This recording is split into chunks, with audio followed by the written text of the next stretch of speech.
Olá, gente. Bom dia, boa tarde, boa noite. Eu sou Vitor Fázio, sou servidor público federal da carreira de gestão do Ministério da Economia e hoje eu coordeno o 011 Lab, que é o Laboratório de Inovação e Governo da Prefeitura de São Paulo.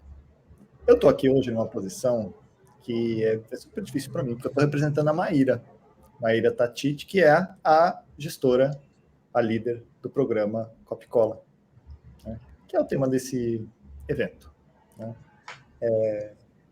E eu queria começar só falando uma coisinha para vocês, que é... Vocês estão aproveitando a Semana de Inovação? Vocês estão sofrendo com a quantidade de coisa para ver? Né? E a necessidade de fazer escolhas?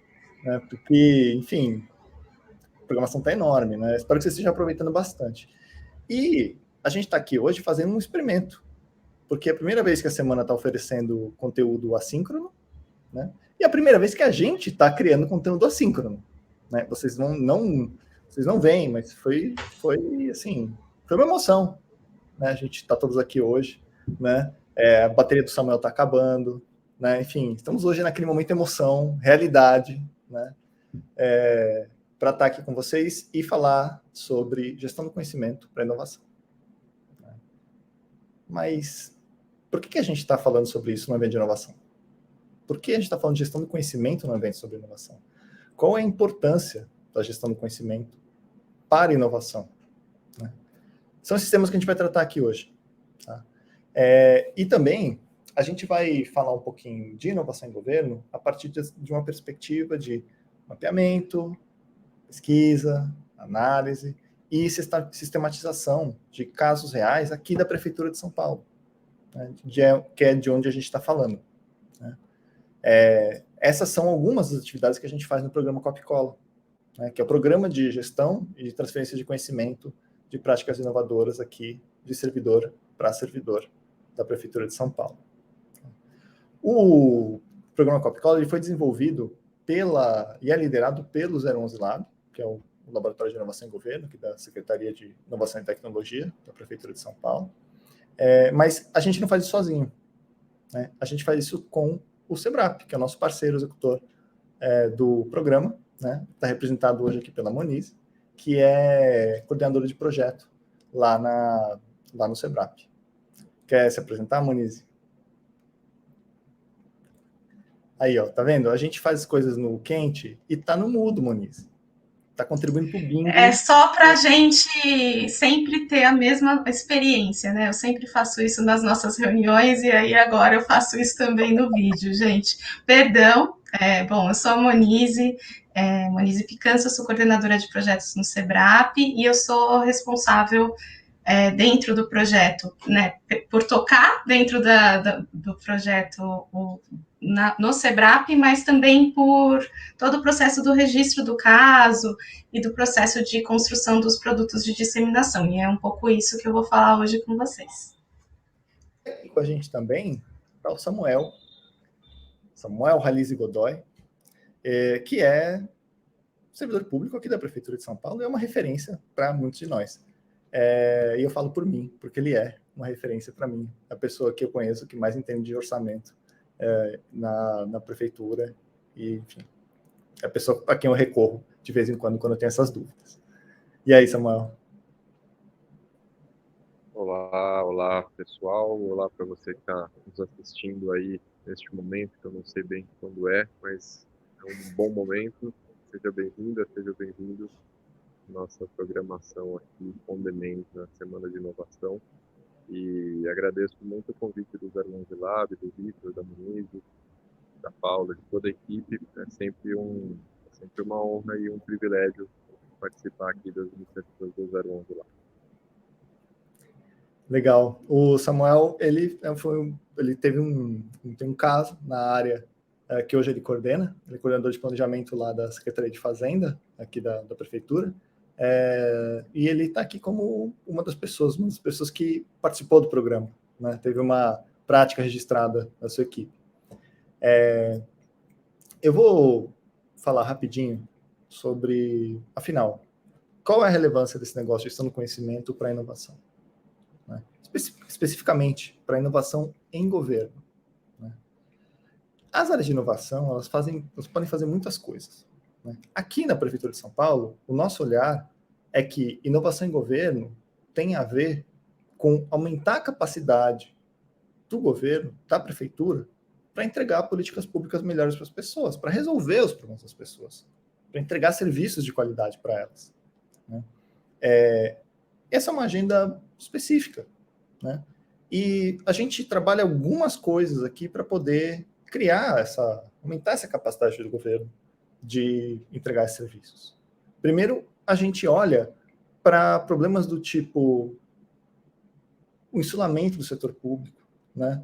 O fato da gente lidar com regras muito rígidas, da gente ter uma certa dificuldade de ter segurança para fazer as coisas, para interagir com outras áreas, né? E atuar em parceria com outros órgãos, com outros servidores, né?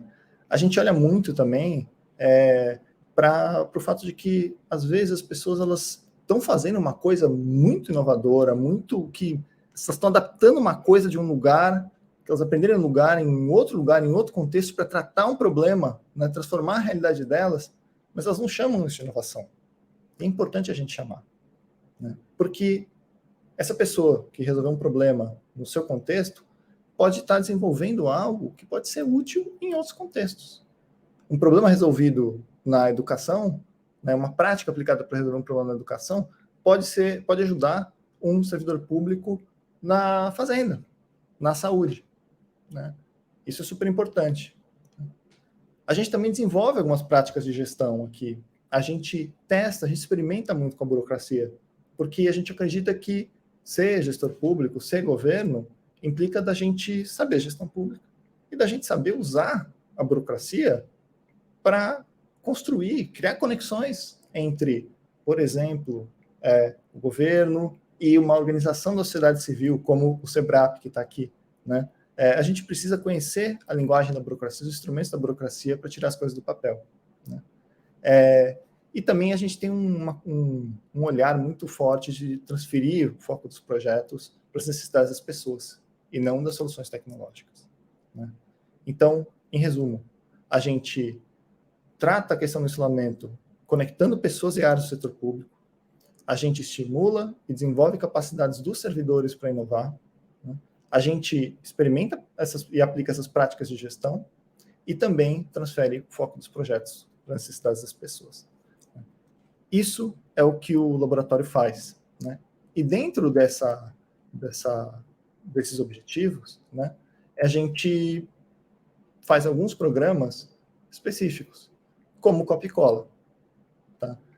E esse conjunto de ações, a gente faz isso porque a gente quer uma prefeitura mais próxima do cidadão e da cidadã, mais focado nas pessoas. A gente quer servidores e servidoras mais engajados, mais capacitados para poder solucionar os problemas que eles têm no dia a dia. Uma administração pública mais eficiente e colaborativa. E a gente acha que essas coisas andam juntas. E, no fim das contas, serviços que resolvam as necessidades das pessoas. É para isso que a gente está aqui, né? E aí, um desses programas, como eu mencionei, é o Copicola, que é esse programa de gestão do conhecimento de práticas inovadoras, né? O que a gente faz? A gente transfere conhecimento de servidor para servidor para que eles possam adotar essas práticas em diferentes contextos, né? E daí a importância central da gestão do conhecimento para a inovação, né? A gestão do conhecimento, o que ela busca? Ela busca resolver ilhas de conhecimento, pessoas áreas que estão ali isoladas, né, que sabem fazer alguma coisa, e isso poderia ser usado em outros lugares, né? O desperdício dos recursos públicos, porque às vezes a gente está desenvolvendo uma coisa aqui, mas, o cara ali do outro andar, do órgão do lado, já fez isso, né? Ele já inventou a roda, não precisa inventar de novo. A gente também tem um problema de falta de tempo para fazer gestão do conhecimento, né? É uma coisa que é difícil inserir no nosso dia a dia, né? E no fim das contas, a gente acaba perdendo o conhecimento quando as pessoas saem. Mesmo os servidores públicos, eles circulam, eles mudam de órgão, né? E aí, como é que a gente faz isso no Copycola? Como é que a gente ataca esses problemas? A gente identifica e seleciona algumas práticas inovadoras, a gente registra essas práticas, faz um mergulho ali naquele caso, para registrar essas práticas de uma maneira muito específica. A Moniz vai falar um pouco sobre isso, e também a gente dissemina esse conteúdo, né? E aí, para explicar como a gente faz isso, eu queria chamar a Moniz, porque ela é a pessoa que conduz esse processo lá pelo SEBRAP. E a gente já está há um tempo aí nessa parceria, né, Moniz? É verdade, a gente está desde 2018, né, nessa parceria que tem a alegria de estar quase chegando a 20 casos registrados, e daqui a pouco vai ter o lançamento do 19 e 20. Bom, obrigada, Vitor. Queria começar, né, falando um pouco do nosso processo de registro, falando que ele começa, na verdade, com a seleção da Smith, dos casos, pensando em replicabilidade do que está ali naquele caso, pensando que inovação não é só o tipo de tecnologia que você pode utilizar, mas também o tipo de processo de fazer diferente que pode ajudar em diferentes cenários, em diferentes contextos de diferentes prefeituras ou setores dentro de cada prefeitura, enfim. E aí, com essa seleção, que é feita pela Smith, eles fazem entrevistas em profundidade com as pessoas que vão participar, fazem já um primeiro momento de identificação das potencialidades daquele caso. A gente também conhece o primeiro personagem muito importante para o Copycola, que é o ponto focal. O ponto focal, ele é aquela pessoa que representa o caso e que vai caminhar com a gente durante todo o processo de registro, ajudando a gente a contatar as pessoas que falam um pouco sobre o caso de diferentes perspectivas, ajudando a gente a conseguir fazer uma oficina de validação que de fato tenha todas as pessoas que estão participando, mas eu já estou contando um pouco das etapas. Bom, a gente tem essa pessoa muito importante em cada um dos casos, que sempre fala com a gente e conta para a gente quem são as pessoas que ela acha que poderiam ser interessantes, e contam também um pouquinho de qual que é o perfil e onde que elas entraram em cada uma dessas iniciativas. Depois disso, essa pessoa também passa para a gente alguns documentos que ela acha que é chave, e a gente também faz uma tarefa aqui dentro do SEBRAP, que é de aumentar o processo da análise documental do projeto. Então, a gente procura em diferentes locais outros documentos que podem ajudar a gente, então, desde diário oficial até os sites da própria prefeitura, enfim, para poder entender o que foi feito. Feito isso, a gente faz 8 entrevistas em profundidade e a gente usa a técnica de bola de neve para entender quais serão os entrevistados. Então, a partir desse primeiro perfil que o ponto focal manda para a gente vê quem são as pessoas que parecem ter falado de diferentes frentes, e aí a gente pergunta para essas pessoas, vem cá, quem é a outra pessoa essencial para a gente falar sobre isso? E aí essas pessoas contam para a gente, e a gente vai fazendo, vai batendo com a lista primeira e vendo quem são de fato as pessoas que a gente vai entrevistar. Uma vez que a gente sature esse processo, ou seja, que a gente entenda quem são todas as pessoas-chave mesmo, a partir do que cada um falou para a gente, e a gente entenda que cada vez que a gente faz uma entrevista, as informações estão mais ou menos vindo do mesmo jeito, a gente começa o processo de escrita. É um processo de, como o Vitor uma vez disse para a gente, de design recovery, né? Porque é um processo de construir a narrativa do que foi feito anteriormente, e de entender quais são as dicas e os cuidados que uma pessoa pode fazer quando ela estiver replicando aquilo. Então, será que você precisa passar mesmo pelos mesmos percalços que aquelas pessoas já passaram? A ideia é que com o Copycola você consiga entender pela narrativa onde pode dar problema, onde você pode ficar um pouco mais ligado para fazer ou não daquela maneira. E isso é uma coisa que em todos os Copycolas tem. A gente tem um cuidado muito grande em sempre ter os desafios e pontos de atenção para que o produto, né, para que o guia, que é o principal produto, ele consiga ajudar mesmo as pessoas. Mas a gente não faz isso sozinho. Então, uma vez que a gente faz essa escrita, a gente diagrama, porque o Copcola também tem essa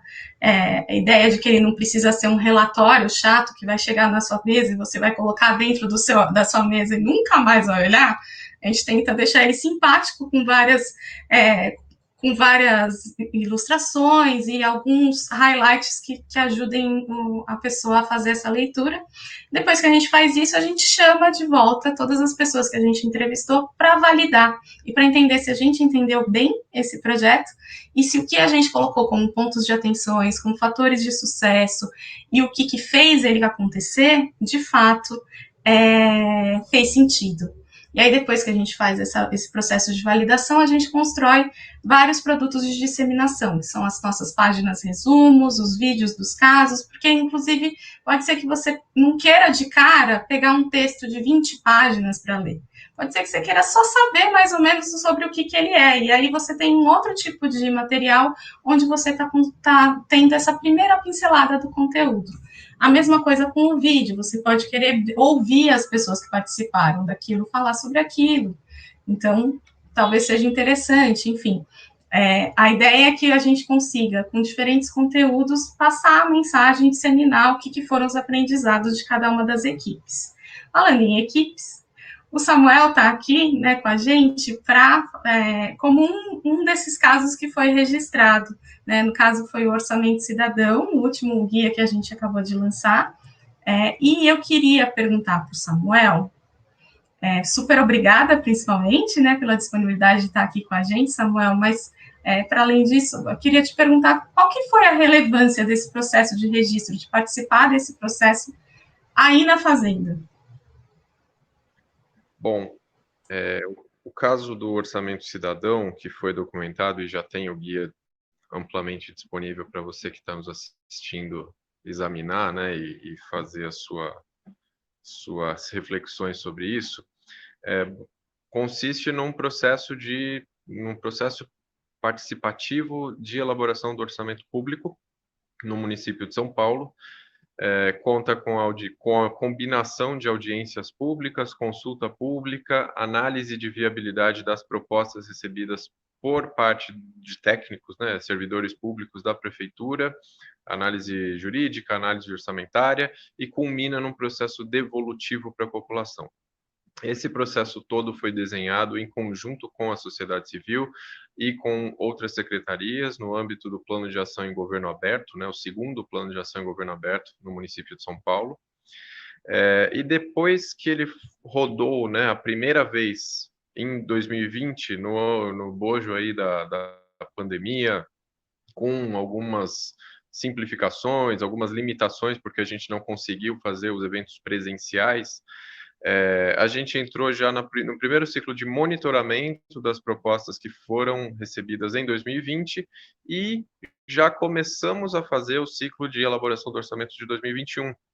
E nesse momento, já temos um conjunto de informações, de aprendizados, de reflexões da própria equipe, de melhorias que podem ser feitas, mas temos rotatividade na prefeitura, temos uma população que participa do orçamento num ano e aí no outro ano tem a expectativa de, putz, será que vai ter de novo? Como é que vai ser? Vai ser diferente? Vai ser melhor? Vai ser pior? E se a gente não tem isso documentado, é mais fácil repetir erros e é mais difícil aprender com os erros, né? E eu entendo e sempre ouço o Vitor falar isso, que uma das funções do 011 Lab e dos laboratórios de governo, né, é justamente para que a gente possa errar e errar inteligente, né? Errar fácil, errar rápido e corrigir bem, né, esses erros, aprender com o processo. E o Copcola entra totalmente nisso, além do fato de que o Copcola nos permite disseminar essas práticas para que outros processos participativos também aprendam com os nossos erros, evitem os primeiros erros ou percebam que tem outros erros que não seriam erros em outros casos, né? Dependendo do contexto. No caso aqui do Orçamento Cidadão, a iniciativa de trazer o Orçamento Cidadão para o Copcola faz toda a diferença para nós no procedimento interno de aprendizado sobre essa iniciativa que é nova, faz toda a diferença para que a gente, para que caiam algumas fichas, né, que não caíram no início e não caíram durante a realização do processo participativo. Nossa, realmente aqui a gente tem um ganho de efetividade. Nossa, ali realmente a gente não tem um ganho de efetividade. O que a gente pode fazer? O que aconteceu? Quais foram os atores que participaram? E quando a gente, depois de realizar um projeto, chama todo mundo e faz a entrevista no esquema bola de neve e conversa e debate e vê aquilo no papel, muitas coisas fazem mais sentido e outras coisas não fazem tanto sentido. Isso faz parte do processo, né? Eu lembro que quando a gente estava fazendo o guia, na primeira vez que teve a devolutiva, né, a Monize trouxe aquele guia para a gente e estava falando como criar capacidades a partir de alguma coisa. E a equipe não se reconheceu naquilo.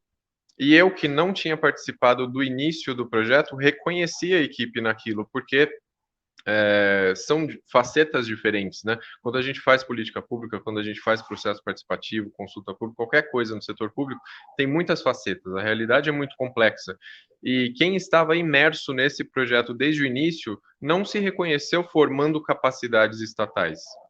Se reconheceu promovendo a participação social. Mas eu, chegando aqui, notei, nossa, de fato, isso aqui é uma formação de capacidades para fazer tal coisa, e não é necessariamente usado só em processos participativos. Existem um monte de elementos ali que podem ser aplicados também em outras coisas, em outras soluções que são co-construídas, co-elaboradas aí com participação de diferentes atores. E o Orçamento Cidadão no Guia Copcola mostra isso, mostra como é possível resolver problemas e criar soluções novas com a participação de vários atores diferentes, de maneira replicável, de maneira a ampliar a efetividade do processo, de maneira a ampliar a própria participação e como um produto, um subproduto disso, talvez, aumentar a capacidade de ação, aumentar a capacidade de fazer coisas dentro do Estado. Acho que eu falei demais, né? Nada, cara, é bom demais te ouvir, velho. Porque é muito legal essa coisa de você chegar num lugar, no meio do projeto, você tá com uns óculos, né? Os óculos que você tá trazendo de outro lugar que você tava, né? E você chega ali, as pessoas estão com uma visão coletiva sobre o papel delas, o que elas estão fazendo, o valor que elas estão fazendo. E você chega e fala, não, gente, isso é legal pra caramba. Olha só o que vocês estão fazendo, né? Lá onde eu tava e tal, pô, dá para usar para ir. Cara, é muito legal isso, velho. É muito legal. Eu me dá muito gás ouvir esse tipo de coisa, sabe? E além de ser muito legal e de ter esse momento de reflexão, acho que a importância do 011, do SEBRAP, do processo de elaboração do Copcola é fundamental para qualquer processo novo, né, em que qualquer projeto implantado, porque faz parte da documentação, do registro, mas também faz parte de trazer todo mundo para fora, para fazer um afastamento. A gente está muito imerso aqui nesse processo, no desenvolvimento desse projeto, e aí quando a gente se afasta e olha de cima, ou olha do lado, ou olha por baixo, a gente vê outras coisas, vê lacunas, vê pontos que não víamos antes, e o processo de elaboração da cartilha, né, do Guia Copcola, nos ajudou muito a ter noção da dimensão e das dimensões, né, que esse projeto assumiu e vem assumindo na cidade de São Paulo. Cara, olha que legal.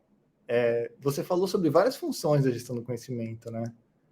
Você falou, não, é importante porque eu preciso registrar para que, se as pessoas saírem, novas pessoas chegarem, ou até os beneficiários do programa, né, alterarem e tal, as pessoas têm onde buscar, onde aprender sobre o que está acontecendo, né?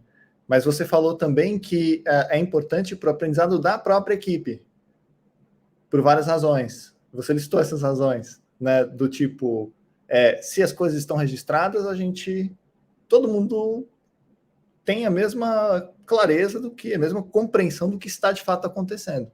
e ao mesmo tempo as pessoas podem conversar sobre aquilo e ver que ponto tá bom, que ponto dá para melhorar, etc, etc, e permite que a gente aprenda constantemente com a nossa prática e registrar, isso é incrível, cara, tipo, registrar é importante para que a gente possa aprender coletivamente.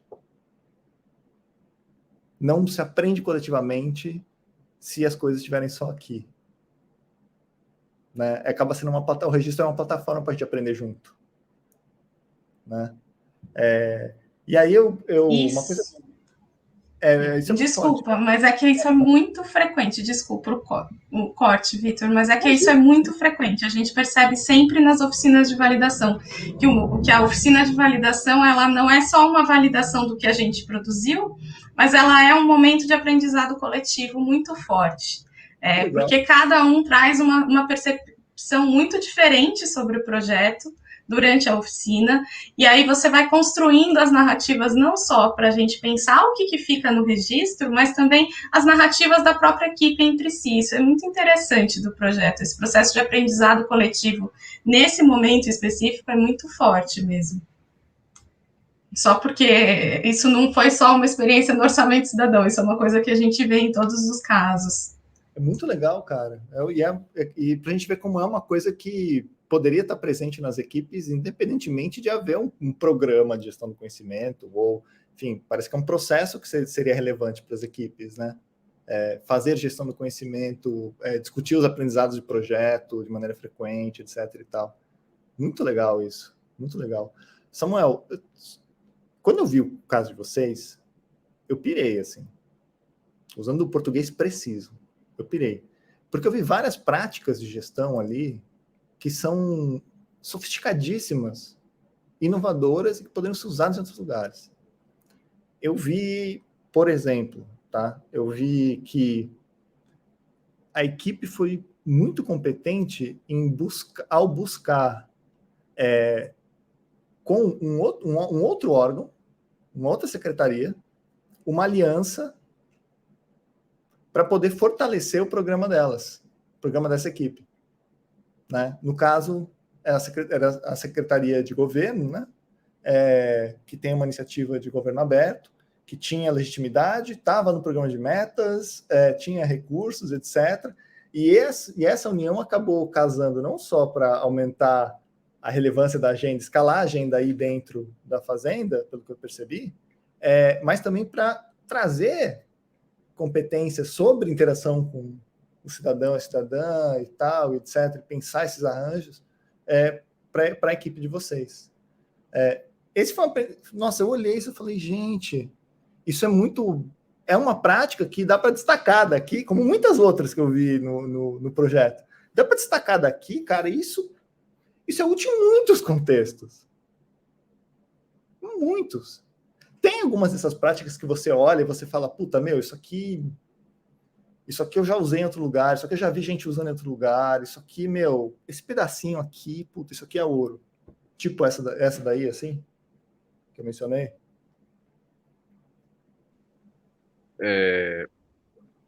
No caso, Orçamento Cidadão? Sim. Olha, sim, ele foi inspirado, assim, o resultado, né, Orçamento Cidadão, como conjunto, e aí eu deixo claro aqui, eu não estava aqui no momento de concepção, elaboração inicial do projeto, eu entrei um pouco depois, quando ele já estava rodando. Mas o conjunto resultante, né, do que ficou o Orçamento Cidadão, combina técnicas de participação social que já são muito difundidas, começando pela audiência pública, né? Um momento presencial ou não, que reúne todo mundo, isso é básico.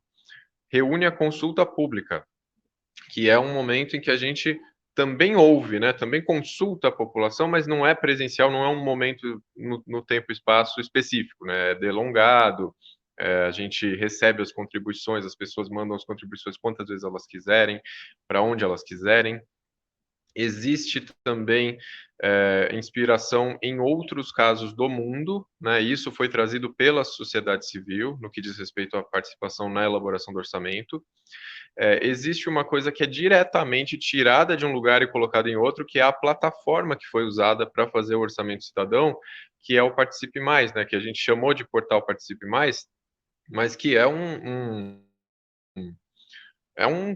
site, né, um portal que foi desenvolvido em código aberto na Espanha, se chama Consul ou Consul, para processos participativos. E é um site em que você consegue fazer consulta pública de edital, de processo orçamentário, você consegue vincular ali audiência pública, você consegue fazer disparo de mensagem, você consegue fazer um monte de coisa ali que tem a ver com consulta pública, participação social. Isso foi diretamente tirado de um lugar e colocado aqui, só traduzido. Houve também uma consulta importante a organizações da sociedade civil em São Paulo, né, que faziam parte na época, e algumas continuam fazendo, do Comitê de Governo Aberto aqui na cidade de São Paulo, que trouxeram, olha, conheço isso aqui acho que funciona, isso aqui acho que não funciona, precisamos disso, não precisamos daquilo, e junto com tudo isso a gente traz a experiência da Secretaria da Fazenda em ok, fazemos audiência pública, coletamos as propostas, mandamos para as secretarias.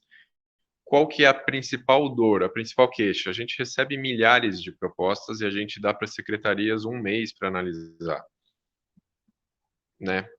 Qual que é a efetividade dessas propostas que chegam, no fim das contas? A secretaria vai fazer uma análise complexa, completa de todas as propostas recebidas da mesma forma, com os mesmos critérios? Desejavelmente sim, em tese sim.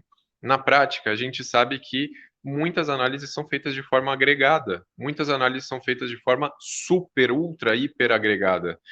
E aí, de novo, a pergunta, qual que é a efetividade desse instrumento? Então, com esse aprendizado, com esse motivo, né, interno, e mais essas técnicas, o site que foi tirado daqui e trazido para lá, quer dizer, o contrário, né, de lá para cá, o instrumento de consulta pública, o aprendizado de como funciona a audiência pública, a necessidade, a vontade da população de ter uma devolutiva.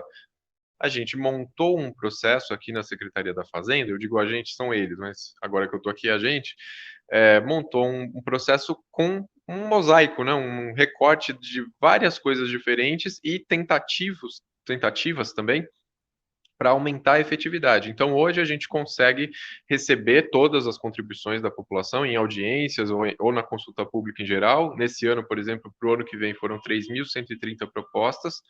Entre essas propostas, a gente falou, precisamos trazer mais efetividade para as instâncias de participação formais da cidade de São Paulo. Temos os conselhos participativos em cada subprefeitura. Esses conselhos, né, os conselheiros são responsáveis por priorizar entre essas 3.130 até 15 por região, que são mais relevantes, são mais prioritárias, são mais necessárias para aquele lugar. Essas 15 voltam para a população, para que a população refine ainda mais por meio de votação popular quais são as 5 mais importantes, as 5 prioritárias, as 5 que a população quer para agora. Essas 5 vão para um ciclo ali de análise de viabilidade que é objetivo, que tem critério, que tem formulário para preencher, que tem data, que tem prazo, que tem accountability, sabe? E que a gente deixa público, que já está no site, inclusive, já está no Diário Oficial, já está em todos os veículos oficiais que a gente adora publicar e precisa publicar, né? Para que a população tenha clareza, né, de qual é o motivo para que aquelas 5 propostas da minha subprefeitura são viáveis ou são inviáveis. Por que são inviáveis, né, se forem inviáveis? Se forem viáveis, são totalmente viáveis ou parcialmente viáveis? Parcialmente por quê? Quanto, né? E qual que é o compromisso da secretaria, do ponto de vista técnico, orçamentário e jurídico? E aí, depois, as secretarias e a Secretaria da Fazenda ainda vão fazer as audiências devolutivas para prestar contas sobre este processo, né? A gente falou, dessas 3.130, a gente elegeu 400, aliás, a gente priorizou 480, 15 por cada uma das 32 subprefeituras. Dessas 480 foram eleitas 160, ou um pouquinho mais se tiver empate, né? 162 nesse ano. Dessas 162, 84 foram consideradas viáveis. As outras são inviáveis por quê? E aí a gente vai ter audiência para explicar por quê. E os motivos já estão publicados. E no ano que vem a gente vai monitorando, a cada 4 meses a gente publica o status de cada proposta. Tudo isso, Vitor, sim, veio de contribuições, veio de empréstimo, veio de benchmarking, veio de várias pessoas que participaram. E por isso que também é importante a pluralidade no momento de uma elaboração de um projeto que envolva participação social. Se a gente fizesse isso só dentro da Secretaria da Fazenda, contratando uma consultoria, talvez a gente tivesse um benchmark muito bom. Mas fazendo isso junto com a equipe de governo aberto, junto com a sociedade, junto com um monte de gente, a gente fica sabendo de coisas, de necessidades, de demandas que a gente não teria como saber sozinho, né? Porque a gente está em cima do nosso ponto de vista o tempo todo. E isso foi muito legal, foi um gesto muito, muito inovador aqui, do ponto de vista de como é feita a elaboração de orçamento participativo, né, na cidade. E um segundo momento de pluralidade é o Guia Coca-Cola, quando a gente, de novo, chama todo mundo e ouve todos os pontos de vista de quem participou. A gente tem, de novo, uma imersão, né, e uma desimersão do nosso próprio ponto de vista, né? E isso é muito, muito salutar aí para a gestão pública como um todo. Cara, é muito bom te ouvir. Muito bom.